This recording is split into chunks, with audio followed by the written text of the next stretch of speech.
सिया रहब अखंड अही बात, मने सा गौरी पूजू हे धिया रहब अखंड अही बात, मने सा गौरी पूजू। गंगा के जल सिया जमुना के जल लाए, गंगा के जल सिया जमुना के जल लाए, जल सर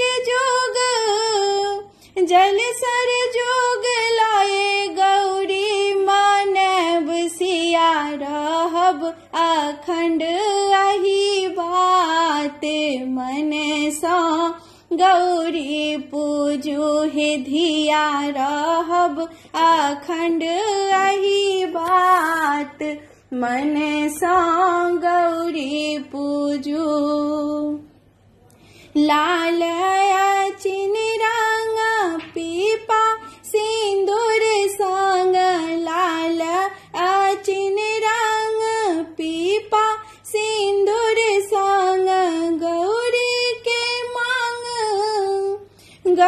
के मांग करब श्रृंगार, सिया रहब अखंड अही बात, मने सा गौरी पूजू हे धिया रहब अखंड अही बात, मने सा गौरी पूजू। लाल पियर रंग हरियर गुलाबी, लाल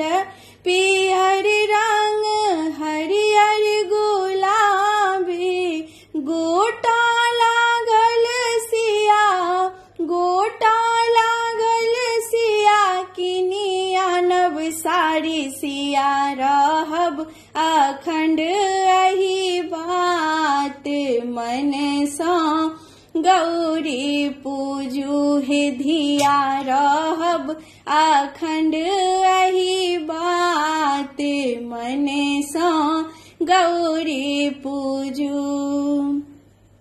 केरा ओ पेरा अनार संग मिश्री, केरा ओ पेरा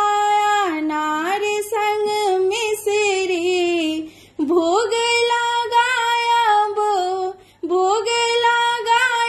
जनक जी के दुलरी, सिया रहब अखंड अही बात, मने सा